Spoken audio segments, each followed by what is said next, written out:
నమస్కారం TV 36 news కి స్వాగతం. ఇక వార్తల వివరాల్లోకి వెళ్తే కృష్ణా జిల్లా విజయవాడలో దేవాదాయ శాఖ మంత్రి వర్యులు వెల్లంపల్లి శ్రీనివాస్ ఈ రోజు మీడియా సమావేశం ఏర్పాటు చేశారు. సందర్భంగా వారు మాట్లాడుతూ దేశం మొత్తం కరోనా వైరస్ విజృంభిస్తున్న తరుణంలో ప్రతి ఒక్కరూ ముందుకు వచ్చి కరోనా వైరస్ ను అరికట్టేందుకు ప్రయత్నం చేస్తున్నారు. ఇటువంటి క్లిష్ట పరిస్థితుల్లో కూడా ఆంధ్రప్రదేశ్ రాష్ట్ర ప్రతిపక్ష నేత చంద్రబాబు నాయుడు హైదరాబాద్లో ఉండి కరోనా వైరస్ పై కూడా రాజకీయాలు చేయడం అతని దిగజారుడుతనానికి నిదర్శనమన్నారు. స్నేహితులు చాలా మంది దీనికి సహకరించడం చాలా సంతోషంగా ఉంది.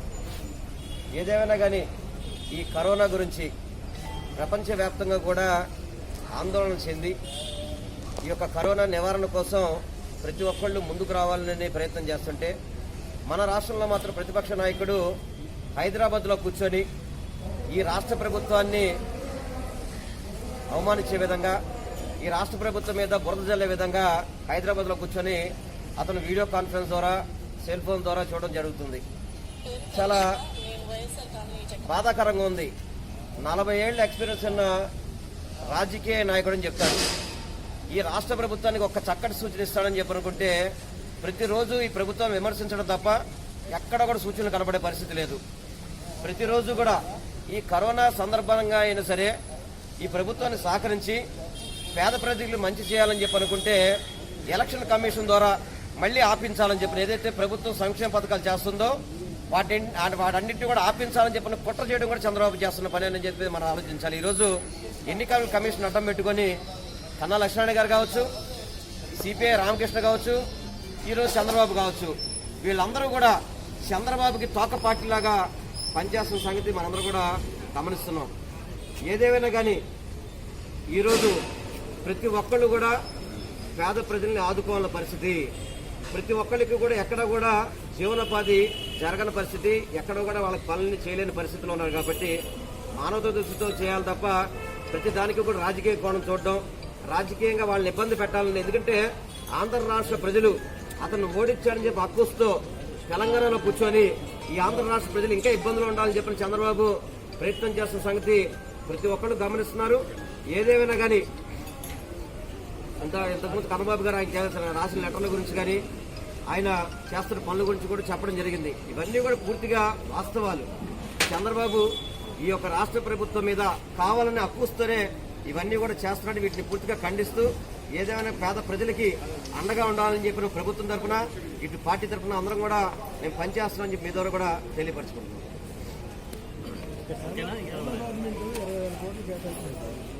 I don't ever slow up, no I don't take shit. I got no love for the fakeness. If you wanna play tough, I wanna hate this, I won't show up.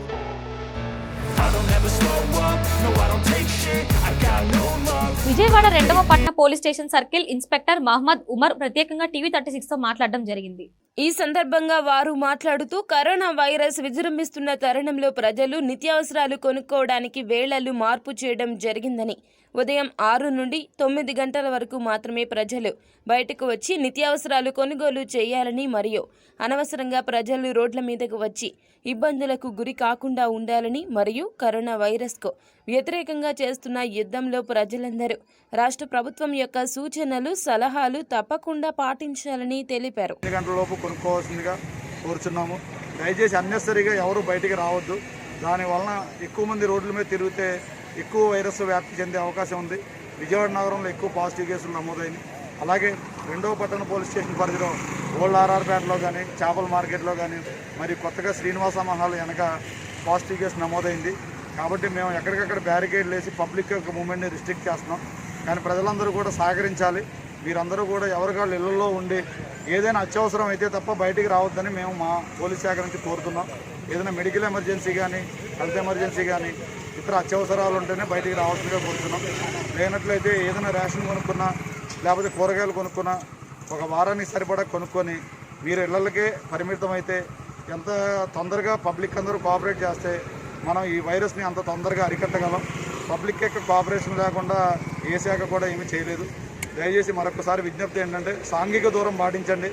ఎక్కడైనా సరే ఏమైనా కొనుగోలు చేయాలన్నా దూరంగా నుంచొని కొనుగోలు చేసి మ్యాక్సిమం తక్కువ టైం కేటాయించండి బయట తిరగడానికి. తక్కువ తిరిగేసి లోపలికి వెళ్ళి ఇంట్లో ఉండండి. బయట రోడ్డు మీద ఎవరు రావద్దు. దానివల్ల మేము ఈ వైరస్ వ్యాధిని నివారించడానికి చాలా అవకాశాలు ఉంటాయి. ఎక్కడికక్కడ కూడా లాక్డౌన్ అవ్వడం వల్ల ఎక్కడికక్కడ బ్యారికేడ్లు ఏర్పాటు చేసి మేము వెహికల్స్ మూవ్మెంట్ని రిస్ట్రిక్ట్ చేయడం జరుగుతుంది. 2 వీలర్ మీద ఒక్క మనిషి కంటే ఎక్కువ మంది వెళ్ళడానికి లేదు. అలాగే కారులో కూడా డ్రైవర్ సీట్లో ఒకరు కూర్చున్నట్లయితే వెనక సీట్లో ఒకరు కూర్చొని భౌతిక దూరం పాటించాలి. అలా కాకుండా బళ్ళు మీద ట్రిపుల్ రైడింగ్లు, కారులో 7-8 మంది వెళ్ళిపోవడం, ఆటోలు కూడా ప్యాసింజర్ ఆటోలు నడిపి ఎక్కువ మంది ప్యాసింజర్లను కూడా బయట తిప్పడం నేరం.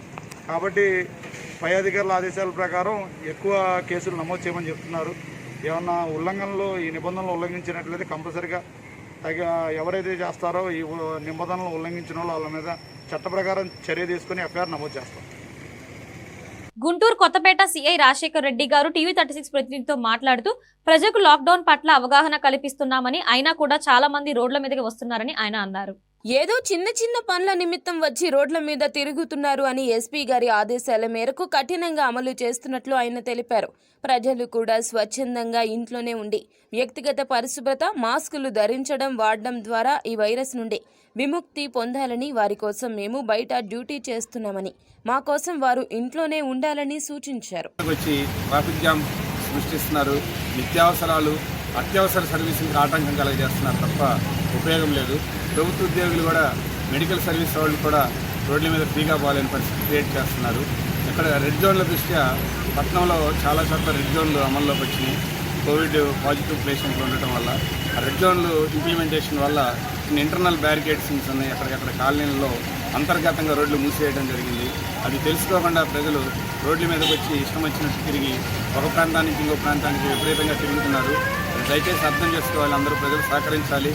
ఈ మన లాక్డౌన్ని సక్సెస్ఫుల్గా అమలు చేస్తే త్వరలో మనం ఈ కోవిడ్ బారి నుంచి బయటపడే అవకాశం ఉంటుంది. ప్రజల్లో పూర్తిగా అవేర్నెస్ రాలేదంటారా? అవేర్నెస్ లేదు, ఉండి తెలిసి కూడా వస్తున్నారని మేము అనుకుంటున్నాం. చాలామంది తెలియకపోవడం ఉంది. మీడియాని, న్యూస్ని గత 14 రోజుల నుంచి ఇళ్లలో కూర్చొని అందరూ గమనిస్తూ ఉన్నారు. బయట జరిగే ఇంప్లిమెంటేషన్ కూడా అందరూ చూస్తూనే ఉన్నారు. అయినా కూడా తెలిసి ఉంది. చాలామంది ఉద్దేశపూర్వకంగా దాన్ని వైలేట్ చేసి రోడ్ల మీదకి వస్తున్నట్టుగా భావిస్తున్నారు. మా ఉన్నతాధికారులు కూడా స్ట్రిక్ట్ ఆదేశాలు ఇచ్చారు. లాక్డౌన్ వైలేట్ చేసిన వాళ్ళ మీద క్రిమినల్ కేసులు నమోదు చేసి అరెస్ట్ చేయమని కూడా ఆదేశాలు ఇచ్చారు. ఒక ప్రాంతం వాళ్ళు ఇంకో ప్రాంతంలో కనపడితే రేపటి నుంచి వాళ్ళ మీద స్ట్రిక్ట్గా ఐడి కార్డు చెక్ చేసి వాళ్ళని అదుపులోకి తీసుకొని చట్టపరమైన చర్యలు కూడా తీసుకోబడతాయని పోలీస్ డిపార్ట్మెంట్ పరంగా హెచ్చరిస్తూ, దీనికి ప్రజలందరూ సహకరించి వారి ప్రాంతాల్లోనే అవసరమైన నిత్యావసర వస్తువులు, సరుకులు, మందులు కొనుక్కోవాలని దయచేసి తెలియజేస్తున్నాను. ఒకవేళ మీ ప్రాంతంలో మీకు అవసరమైన మందులు దొరకకపోతే మీ స్థానిక మందుల షాపు ద్వారా హోల్సేల్ డీలర్కి ఫోన్ ద్వారా చెప్పి అది స్టాక్ తెప్పించుకొని మీరు దాన్ని స్థానికంగా ఏర్పాటు చేసుకోవాలి తప్ప కిలోమీటర్ల కొద్ది ప్రయాణం చేసి ఇక్కడికి రావద్దని డిపార్ట్మెంట్ పరంగా మనవి చేసుకుంటూ, లాక్డౌన్ని మనం ఎంత సక్సెస్ఫుల్గా అమలు చేస్తే అంత త్వరగా ఈ వైరస్ నుంచి మనం బయటపడి నార్మల్ లైఫ్ వస్తాము. అదే కాకుండా ఒకరోజు లాక్డౌన్ ఉంటే, ఒకరోజు ఎక్స్టెండ్ అయితే కొన్ని కోట్ల రూపాయలు మనం నష్టపోయి మన ఆర్థికంగా మన రాష్ట్రం, మన దేశం వెనకబడే అవకాశం ఉంది. కాబట్టి అన్ని యాంగిల్స్లో ఆలోచించి దయచేసి ప్రజలందరూ చిన్న చిన్న అవసరాలకు దయచేసి రోడ్ల మీదకి రావద్దు. అలాగే సరుకులు, కూరగాయలు, మందులు కనీసం 4-5 రోజులకు సరిపోయే విధంగా ప్లాన్ చేసుకొని 4-5 రోజులకు ఒకసారి బయటకు రావడానికి ప్రయత్నం చేయండి. ఈ వైరస్ దానంతటా అది నడిచి ఎక్కడికి పోదు. మీరు బయటకు వచ్చి ఆ వైరస్ని పూసుకొని మీ ఇంటికి తీసుకెళ్తున్నారు. ఒక అధికారి చెప్పారు, మన పెద్ద అధికారి ఒకళ్ళు, మన గడప వరకు వచ్చి కూడా అది మనం పిలవంది ఇంట్లోకి రాదండి వైరస్. సో ఈ వైరస్ని ఎవరన్నా పొరపాటు నుంచి మన గడప దగ్గర పూసేళ్తే కూడా మనం తీసుకొని ఇంట్లోకి చేయి పట్టుకొని తీసుకెళ్తే తప్ప అది మన ఇంట్లోకి రాదు. కాబట్టి మీరు బయటకు వచ్చి ఆ వైరస్ని మీ ఇంటికి ఇన్వైట్ చేసి తీసుకెళ్ళి మీ కుటుంబ సభ్యులకి, మీకు, మీ చుట్టుపక్కల వారికి హానికరంగా ప్రవర్తిస్తున్నారు. కాబట్టి దయచేసి అర్థం చేసుకోండి, బయటకు రావద్దు. వీలైనంత అనవసరమైన ప్రయాణాలు తగ్గించండి. Thank you. గుంటూరు కలెక్టరేట్ లో మత్స్య పరిశ్రమ శాఖ మంత్రులు శ్రీ మోపిదేవి వెంకటరమణ విలేకరుల సమావేశం నిర్వహించారు. ఈ సమావేశంలో జిల్లా collector Shyamal Anand Kumar, Guntur west MLA Shri Maddili Giridhar, YCP నగర అధ్యక్షుడు పదర్తి రమేష్ గాంధీ తదితరులు పాల్గొన్నారు. ప్రభావం బారి నుంచి, కోవిడ్-19 యొక్క బారి నుంచి ఏ విధంగా తమను రక్షించుకోవాలన్న విషయంలో అందరూ తలమునకలైనటువంటి పరిస్థితులు. ఇలాంటి పరిస్థితుల్లో ప్రత్యేకించి గుంటూరు ఆంధ్ర రాష్ట్రానికి సంబంధించినంత వరకు గౌరవ ముఖ్యమంత్రి వర్యులు నిరంతరం ప్రత్యేకమైన దృష్టిని సారించి నిరంతరం మానిటరింగ్ చేస్తూ ఈ మహమ్మారి బారి నుండి మన రాష్ట్ర ప్రజానీకాన్ని ఏ విధంగా రక్షించుకోవాలి, ఆ క్రమంలో ఏ ఒక్క రంగం కూడాను దీనివల్ల నష్టపోయామనేటువంటి ప్రస్తావన రాకుండా ఉండాలనే ఉద్దేశంతో ఎప్పటికప్పుడు క్లోజ్ మానిటరింగ్ చేస్తూ అవసరమైనటువంటి సత్వర సహాయక చర్యలు, సత్వర నిర్ణయాలు తీసుకుంటూ పరిపాలన సాగిస్తున్నటువంటి పరిస్థితులు ఉన్నాయి. ఇలాంటి పరిస్థితుల్లో ప్రత్యేకించి గుంటూరు జిల్లాకు సంబంధించినంత వరకు కొంచెం పరిస్థితులు ఇబ్బందికరంగా ఉండటం, ఈ పాజిటివ్ కేసెస్ ఉన్నటువంటి ఐడెంటిఫై అయినటువంటి వాళ్ళ సంఖ్య రోజు రోజుకి పెరుగుతున్న పరిస్థితులు, మరి ముఖ్యంగా గడిచిన 2 రోజుల్లోనే మరి ఒక రోజు 9 కేసులు, ఒక రోజు నిన్న రోజు 8 మంది పాజిటివ్ మెంబర్స్ ఐడెంటిఫై అవటం అనేటువంటిది కొంచెం ఇబ్బందికరమైన పరిస్థితులు ఉన్నాయి. ఇలాంటి పరిస్థితుల్లో ప్రభుత్వ పరంగా అవసరమైనటువంటి అన్ని రకాల సహాయక చర్యలు తీసుకుంటూ ముందస్తు హెచ్చరికలతోటి ప్రజలను అప్రమత్తం చేస్తూ ఆ దిశగానే అన్ని శాఖల యంత్రాంగాలను ఇన్వాల్వ్ చేసి అవసరమైనటువంటి చర్యలను తీసుకుంటున్నప్పుడు కూడాను ప్రజల నుంచి కారణం ఏంటంటే ప్రజల నుంచి ఎక్కువ సహకారం కావాలని చెప్పి ప్రభుత్వ పరంగా పదే పదే అప్పీల్ చేసింది ఏంటంటే, ఈ కరోనా వైరస్ బారిన పడినటువంటి వ్యక్తులు వారిని పూర్తిగా నయం చేయడానికి, వారిని కోలుకోవడానికి అవసరమైనటువంటి వైద్యపరమైనటువంటి విధానాలు ఇంకా పూర్తిగా మనకు అందుబాటులో రాకపోవటం, ఆ క్రమంలో దీనికి ప్రపంచ శాస్త్రవేత్తలు అందరూ కూడా చెప్తున్నది ఎవరికి వారు తీసుకోవాలి కనీస జాగ్రత్తలు తీసుకోవటం, సోషల్ డిస్టెన్స్ మెయింటైన్. కరోనా మహమ్మారి అరికట్టే కార్యక్రమంలో భాగంగా కేంద్ర రాష్ట్ర ప్రభుత్వాలు అమలు చేసిన లాక్డౌన్ కి ప్రజలు కట్టుబడి ఇళ్లకే పరిమితం కావడంతో తూర్పు గోదావరి జిల్లా ముమ్మిడివరంలో పలు ప్రాంతాల్లో దాతలు ముందుకు వచ్చి ఉచితంగా నిత్యావసర సరుకులు అందించారు. చిన్న కొత్తలంక గ్రామంలో సుమారు 400 కుటుంబాలకు Kothalanka society president PTV Varma ఏర్పాటు చేసిన కూరగాయల కిట్లను ముమ్మిడివరం శాసన సభ్యులు పొన్నాడ వెంకట సతీష్ కుమార్ చేతుల మీదుగా పంపిణీ చేశారు. మరియు ముమ్మిడివరం మండల వస్త్ర మూటల వ్యాపారస్తుల సంఘం తరపున సంఘం అధ్యక్షులు చింతక్రింద రామకృష్ణ ఆధ్వర్యంలో వీధి వ్యాపారస్తులు అయినటువంటి వస్త్రముల వ్యాపారస్తులకు కిరాణా సరుకులు, కూరగాయలు, బ్రెడ్ పంపిణీ చేయడం జరిగింది.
వస్త్రమూట వ్యాపారస్తుల సంఘం అధ్యక్షుడండి.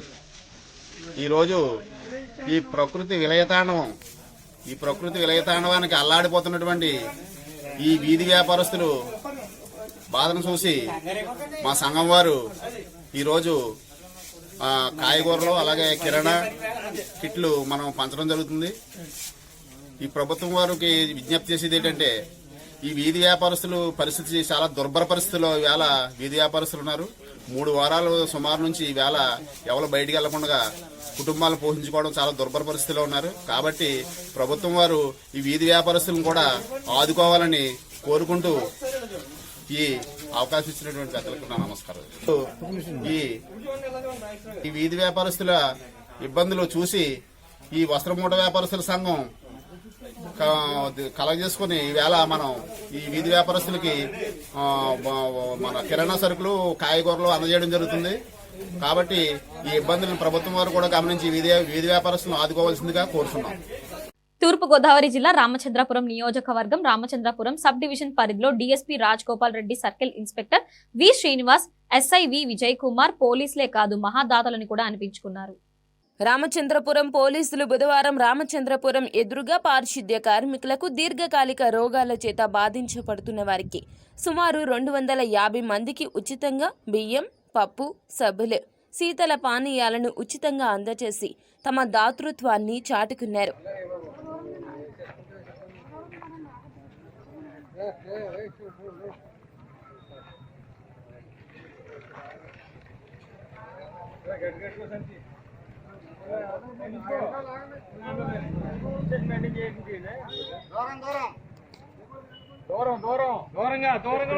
చాలా పొగడదగ్గది, అది ఎప్పుడూ మరవలేనిది.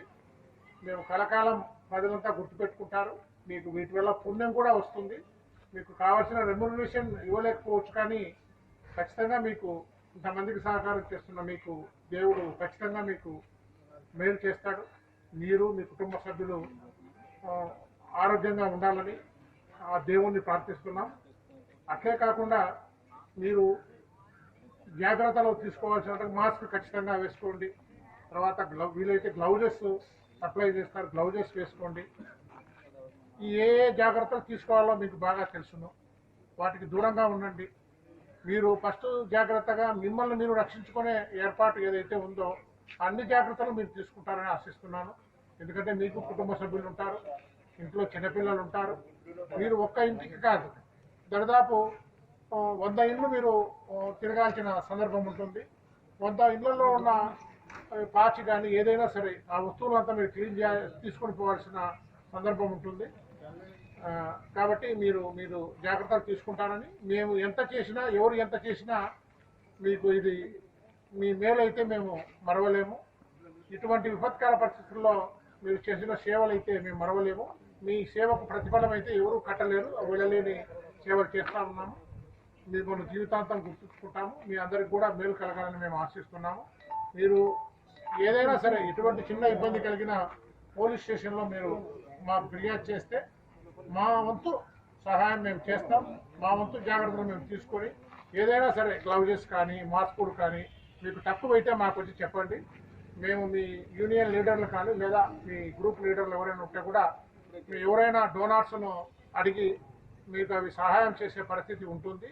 ఆ విధంగా చేయగలగని హామీ ఇస్తూ మేము పిలుస్తూనే ఇక్కడికి వచ్చి మాకు ఈ అవకాశం కల్పించిన మీ అందరికీ కూడా మరొకసారి నమస్కారాలు తెలియజేసుకుంటున్నాం. Thank you. అమలాపురం స్నేహిత సేవా సంస్థ ఆధ్వర్యంలో కరోనా వైరస్ కారణంగా భిక్షాటన చేసుకునేవారు, పేదవారు, వలస నుంచి వచ్చిన వారు అమలాపురంలో నివసిస్తున్న వివిధ ప్రాంతాలు తిరిగి కరోనా వైరస్ పై అవగాహన కల్పిస్తూ సోషల్ డిస్టెన్స్ పాటించాలని, తరచూ చేతులు సబ్బుతో కడుక్కోవాలని, మాస్కులు ధరించాలని స్నేహిత సంస్థ అధ్యక్షురాలు కుంచె స్వర్ణలత వివరించారు. అనంతరం వారికి ఆహార ప్యాకెట్లు, వాటర్ ప్యాకెట్లు, మాస్కులు, సబ్బులు 300 మందికి పంపిణీ చేశారు. లాక్డౌన్ ప్రారంభమైన మొదటి రోజు నుంచి అమలాపురం పరిసర ప్రాంతాల్లో పేదలకు అవసరమైన ఆహార పదార్థాలు, కూరగాయలు, మాస్కులు అందిస్తూ తమ వంతు సహాయం చేస్తున్నారు. ఈ కార్యక్రమంలో సంస్థ అధ్యక్షురాలు కుంచె స్వర్ణలత తదితరులు పాల్గొన్నారు. అట్లాగే మీరు మాస్కులు కట్టుకోవాలి. చాలా మందికి మాస్కులు లేవు, మేము మాస్కులు కూడా తెచ్చాము, మాస్కులు కూడా ఇస్తాం. ఓకే అమ్మా, మీరు మాస్కులు ఎందుకు పెట్టుకోవాలి అంటే ఎవరైనా తుమ్మినప్పుడు, తగ్గినప్పుడు ఎదుటి వాళ్ళని పడకూడదు. సో ఎదుటి వాళ్ళని మనం రక్షించాలి, మనం కాపాడుకోవాలా. ఎదుటి వాళ్ళని మనం రక్షించాలి, మనం కాపాడుకోవాలా. సో ఇది మీ 2 పనులు చేస్తే మనకు భయం ఏమీ లేదు. ఏ మృత్యువు కూడా మన దగ్గరకు వచ్చి వణికింపు చేయదు. మనం మంచి ఆరోగ్యాలతో మనం అందరం కూడా పిల్ల బిడ్డలతో సుఖ సంతోషాలతో ఉంటాం. మరి అలా ఉంటారా? మీరందరూ మాస్కులు కట్టుకోండి. తరచూ మీరు సబ్బులతో చేతులు కడుక్కోండి. కడుక్కున్నారా? Very good. మీరు ప్రతి రోజు కడుక్కుంటూ తినే ఆహారం ఎలా ఉంది ఏంటని చూడటం, శుభ్రంగా తింటూ హాయిగా పడుకోండి, నిశ్చింతగా పడుకోండి, ఎటువంటిది లేదు. ఆరోగ్యం పట్ల శ్రద్ధ తీసుకోండి. ఒకటేంటి, దూరంగా ఉండటం, 2 మాస్కులు కట్టుకోవడం, 3 సబ్బుతో చేతులు కడుక్కోవడం. అలా చేస్తారని నమ్ముతాను. ఇప్పుడు కూడా లైన్ గా 1, 2, 3 అలా నిలబడండి. దయించి నిలబడండి. మీకు మంచిది, మాకు మంచిది. మీ ఆరోగ్యమే మా ఆరోగ్యం.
ఆత్రేయపురం మండలం వద్దిపరు గ్రామంలో గల ప్రాథమిక వ్యవసాయ సహకార సంఘం నందు మొక్కజొన్న కొనుగోలు కేంద్రాన్ని ప్రారంభించిన శాసనసభ్యులు మరియు పియూసీ చైర్మన్ చీర్ల జగ్గిరెడ్డి. ఈ సందర్భంగా శాసనసభ్యులు చిర్ల జగ్గిరెడ్డి మాట్లాడుతూ కోవిడ్-19 దృష్ట్యా విధించిన లాక్డౌన్ వల్ల ఆర్థికపరమైన ఇబ్బందులు ఉన్నప్పటికీ మన ముఖ్యమంత్రి జగన్మోహన్ రెడ్డి ప్రభుత్వం రైతులు నష్టపోకూడదనే ఉద్దేశంతో రైతులు పండించిన పంటలకు ధాన్యం 1815 రూపాయలు, జొన్నలు 2550, మొక్కజొన్న 1760, పెసలు 7050, మినుములు 5700, కందులు 5800గా మద్దతు ధరలను ప్రకటించి పంటను కొనుగోలు చేయాలని నిర్ణయించినట్లు తెలియజేశారు. రావులపల్లిలో 2000 వెళ్ళిపోయింది, 2000 ఉంది గెల ఇది టన్ను. అటువంటిది కొంచెం మళ్ళీ 3000 షావుకారులు కూడా కొన్న వచ్చింది. ఎలా అంటే ఇప్పుడు ఇక్కడ మొక్కజొన్న 1200 కొనేటువంటి పరిస్థితి ఉంటే ప్రభుత్వం 1760 రూపాయలకి కొంటామంటే కంగారు పడి కొంత షావుకారులు లేకపోతే తీసుకునేటువంటి వాళ్ళు ఆ మధ్య ఉన్న ట్రేడర్లు కూడా కొంచెం మించి 1400 వచ్చారు. అలాగని ఇవాళ మరి అరటి విషయంలో కూడా 3000 అట్లా ఏదో అమ్ముతున్నారు కానీ అదే రైతు గిట్టుబాటు కాదు. ఏదో మూలుగా నెక్క మీద మళ్ళీ ఏదో తాటికాయ పడ్డ చందంగా మళ్ళీ మనకి ఇవి వచ్చినాయి. ఏది మన ఈ యొక్క నిన్నగా ఉన్న ఇవాళ గాలి వేసుకున్న అతికెళ్ళు కూడా ఇబ్బంది పడిన పరిస్థితి ఏర్పడింది. వాస్తవంగా ప్రభుత్వం ఎంత కష్టపడి చేసినా కొంత ఈ కరోనా ఇబ్బంది వల్ల మామూలుగా ఈ సీజన్ అయితే అటు రైతులు కూడా బాగుంటుంది. కానీ ఈ కరోనా ఇబ్బంది వల్ల బయట మన రాష్ట్రం పక్కన ఉన్నటువంటి ఒరిస్సా రాష్ట్రానికి కూడా ఇక్కడి నుంచి అతికెళ్ళు వెళ్తాయి. మరి అటువంటి చోట మార్కెట్లలో కొనుబడి లేకపోవడం లేదా మరి రైతులు బయటకు ఉన్నటువంటి ట్రాన్స్పోర్టేషన్లో కొంత ఇబ్బంది వచ్చి మరి ఈ కార్యక్రమాల ద్వారా ఉంటారు. మరి ఇటువంటి కార్యక్రమాలు ఏవైతే ఉన్నాయో వాటి వల్ల మరి అనుకున్న విధంగా కొంచెం చేయలేని పరిస్థితులు ఉన్నాయి. అయినా కూడా ఎక్కడా లేని విధంగా ఏ రాష్ట్రంలోని లేని విధంగా మన రాష్ట్రంలో అయితే ఈ రోజుకి ఈ ప్రభుత్వం వచ్చేటువంటి 9 నెలల్లో ఒకసారి వాళ్ళు వచ్చారు ఏం చేసేటటువంటి ఒకసారి గుండెల మీద చేయి వేసుకుని ఆలోచన చేస్తే ఒక ఎకరం భూమి ఉన్నటువంటి రైతు ఉంటే అతనికి 13,500 రూపాయలు అకౌంట్లో వేసే కార్యక్రమం చేస్తాం. 13,500 రూపాయలు అకౌంట్లో వేసే కార్యక్రమం చేస్తాం. అలాగే ఒక ఇంట్లో మరి ఎవరైతే ఒక మహిళ ఉంటే వాళ్ళ యొక్క పిల్లలు చదువుకుంటూ ఉంటే 15,000 రూపాయలు మన పండగ అంటే జనవరి 9వ తారీఖున మరి 43 లక్షల మంది తల్లుల అకౌంట్లో మనం 15,000 రూపాయలు డబ్బు వేసాం. అలాగే మీ పిల్లలు ఎక్కడన్నా చదువుకుంటూ ఉంటే వాళ్ళకి 20,000 రూపాయలు ఫీజుల కింద వాళ్ళ అకౌంట్లో వేశాం. అలాగే మళ్ళీ ఆ ఇంట్లో ఉన్నటువంటి ఎవరైనా ఆటో డ్రైవర్ ఎవరైనా ఆటో నడుపుకుంటూ ఉంటే ఆటో డ్రైవర్ అకౌంట్లో 10,000 రూపాయలు వేసే కార్యక్రమం చేశాం. ఇవన్నీ కూడా మరి వచ్చిన నంద్యాలలో ముస్లింస్ యువకులు మరియు పెద్దలను ఢిల్లీ నుంచి నిజాముద్దీన్ కు వెళ్లిన కారణంగా వారి అందరినీ క్వారంటైన్ సెంటర్ కు తరలించారు. కానీ ఒక జాతి ఒక మతంకు చెందిన వారిని మాత్రమే ఈ కరోనా టెస్టుల కోసం తరలించారు. పాజిటివ్ ఉన్న వారిని అక్కడే ఉంచుకొని ట్రీట్మెంట్ ఇవ్వడం మంచిదే, కానీ నెగటివ్ అని తేలిన వారికి కూడా వారి వెంట పెట్టడం చాలా బాధాకరమని, మరియు నంద్యాలలో ఇతర కులస్తులు కూడా 96 మంది వేరే ఊళ్ళ నుండి వచ్చారని తెలిపారు. మేము మాకు ఎటువంటి రోగాలు లేవని చెప్పడం జరుగుతుంది. దాంట్లో కేంద్ర ప్రభుత్వం అయితేనేమి, రాష్ట్ర ప్రభుత్వాలు అయితేనేమి దీని మీద దృష్టి పెట్టి ఖచ్చితంగా ఒకరు వాళ్ళకి ఏమైనా పాజిటివ్ ఉంటే అక్కడ ఉంచాలా, లేని వ్యక్తులకు వెంటనే డిశ్చార్జ్ చేయాలని మేము డిమాండ్ చేస్తున్నాము. అదే కాకుండా చాలా వరకు ఒక వర్గానికే వాళ్ళు టార్గెట్ చేయడం చాలా ఏమైన చర్య. అంతేకాకుండా నాన్ ముస్లిమ్స్ ఉన్నారు, మా హిందూ సోదరులు ఉన్నారు. దాదాపుగా నంద్యాలలో 96 మంది ట్రావెల్ చేసి వచ్చినారు వాళ్ళు. అంతేకాకుండా అలాగే 96 మందిలో కూడా విదేశాల నుంచి వచ్చినారు, ఇతర ఊర్ల నుంచి వచ్చి ఉన్నారు. కానీ వాళ్ళు కూడా మానవులే కదా, వాళ్ళను కూడా చెకింగ్ చేస్తే బాగుంటుంది. కరోనా అనేది ఏ ఒక జాతికి ఏ ఒక మతానికి సంబంధించింది కాదు. దయవుంచి అందరూ ఒక జాతి మీద నిందేయడం అనేది చాలా హేమైన చర్య. దీనికి మేము తీవ్రంగా ఖండిస్తున్నాము. అంతేకాకుండా మన గౌరవనీయ డిఎస్పీ గారు అయితేనేమి, అలాగే మన ఆర్డీఓ సార్ అయితేనేమి, అలాగే మన కమిషనర్ గారు అయితేనేమి, నంద్యాలలో లాక్డౌన్ చాలా ప్రశాంతంగా జరుగుతుంది. వాళ్ళకు కూడా మేము హృదయపూర్వక ధన్యవాదాలు తెలుపుకుంటున్నాము. ఎందుకంటే దాదాపు అంటే మనం చేతులెక్కి ముక్కాల్సింది 3 వ్యక్తులకు. ఒకటి డాక్టర్కి, రెండవది మన పోలీస్ డిపార్ట్మెంట్కి, మూడవది విలేకరులకి. ఎందుకంటే వాళ్ళు ప్రాణాలను కూడా లెక్క చేయకుండా వాళ్ళు డ్యూటీ నిర్వహిస్తున్నారు కాబట్టి. అదే కాకుండా మన ముస్లిం సోదరులు నాకు అక్కడ ఉన్న మా స్నేహితులు ఫోన్ చేయడం జరిగింది. అన్న మాకు దగ్గు లేదు, తుమ్ము లేదు, ఆయాసం లేదు, జ్వరం లేదు, మాకు ఎటువంటి వాంతులు కూడా రావడం లేదు, మాకు ఊరికే గవర్నమెంట్ మాకు ఊరికే ఇక్కడ పెట్టి మాకు అన్నం పెడుతున్నారు అని చెప్తున్నారు. గవర్నమెంట్ అయితే బాగానే చూసుకుంటుంది, కాదని చెప్పడం లేదు. అంతేకాకుండా ఈరోజు కూడా మేము ముఖ్యంగా మన గౌరవనీయులు నంద్యాల ఎమ్మెల్యే గారికి మేము ఒకటే డిమాండ్ చేయడం జరుగుతుంది. అన్న ఒకసారి మీరు అక్కడికి వెళ్ళి వాళ్ళ బాధ వినండి, అక్కడ ఏం జరుగుతుందో. దాదాపు అంటే నెల్లూరు కానీ విశాఖపట్నం మొత్తం దాదాపు ఎంతమంది 16 మందికి వాళ్ళకు ఏం లేదని పంపించడం జరిగింది. ఆ భాగంగానే మేము కూడా వాళ్ళకు కూడా అదే అడుగుతున్నాము. గౌరవనీయ ఎమ్మెల్యే గారు కర్నూలు గారికి వెళ్ళి అక్కడ ఉన్న పరిస్థితులు మన నంద్యాలలో ఉన్న ప్రజలతో మీరు మాట్లాడాల్సిందిగా కోరుతున్నాము. అంతేకాకుండా ఈరోజు ఆడవాళ్ళను కూడా తీసుకుని వెళ్ళి క్వారంటైన్ సెంటర్లో పెడతామంటున్నారు. మేము ఒకటే అంటున్నామన్నా, క్వారంటైన్ కర్నూలు అంత దూరం కాకుండా అలాగే మన షాదీ ఖాన్ అయితేనేమి, టౌన్ హాల్ అయినా కానీ, లేకుంటే ఏదో ఒక హాస్పిటల్ అయినా కానీ, పెద్ద ఆసుపత్రి కానీ, లేకుంటే నందమూరి నగర్ ఉన్న మన అపార్ట్మెంట్లోనే కానీ ఎక్కడ పెట్టి డాక్టర్లను అక్కడ ఉంచి వాళ్ళకు సౌకర్యంగా చేయాలని మేము కూడా డిమాండ్ చేస్తున్నాము. అంతేకాకుండా ఈరోజు చాలా వరకు ముస్లిం సోదరులు భయాందోళనకు గురవుతున్నారు. అంతేకాకుండా మీరు దయచేసి ఈ విషయాన్ని ఉన్నతమైన అధికారుల దృష్టికి తీసుకుని వెళ్ళి అక్కడ ఉన్న వాళ్ళకి మీరు న్యాయం చేస్తారని మేము కోరుకుంటూ సెలవు తీసుకుంటున్నాము.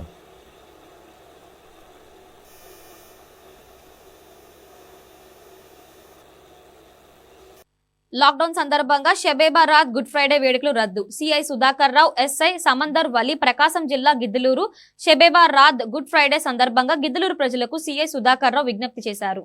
ఈ రోజు రాత్రికి నిర్వహించే షబే బరాత్ మరియు రేపు నిర్వహించే గుడ్ ఫ్రైడే వేడుకలను కరోనా వైరస్ వేగంగా వ్యాప్తి చెందుతున్న కారణంగా షబే బరాత్ గుడ్ ఫ్రైడే వేడుకలను ప్రభుత్వం రద్దు చేసింది. ఎవ్వరూ కూడా మసీదులకు, చర్చిలకు వెళ్లడం, గుంపులుగా ఏర్పడి ప్రార్థనలు నిర్వహించడం లాంటివి చేయకూడదని గిద్దలూరు సిఐ సుధాకర్ రావు వెల్లడించారు. ఏమన్నా ఏ ప్రేయర్స్ చేసుకున్నా ఎవరైనా వాళ్ళే చేసుకోవాలని మరొకసారి విజ్ఞప్తి చేస్తున్నాం.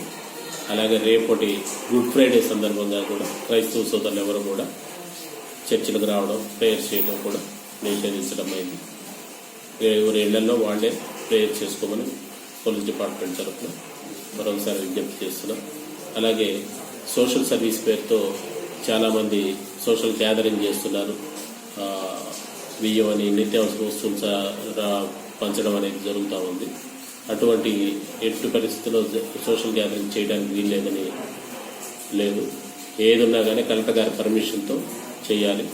ఎట్టి పరిస్థితుల్లో మేము ఆ వస్తువులు పంచుతాం, 50 మంది 100 మంది గ్రూప్ ఉంటే మాత్రం తప్పకుండా చర్యలు తీసుకుంటాం, వాళ్ళ మీద కఠినంగానే ఉంటాం. ఈ సందర్భంగా వాళ్ళందరూ కూడా తెలియజేయాలంటే ఎటువంటి సోషల్ గ్యాదరింగ్స్ ఎవరు కూడా ప్రయత్నం చేయొద్దని విజ్ఞప్తి చేస్తున్నాం. ఇవి నాటి వార్తల్లోని విశేషాలు. తిరిగి మళ్ళీ వార్తల్లో కలుసుకుందాం. అంతవరకు సెలవు. చూస్తూనే ఉండండి టీవీ 36.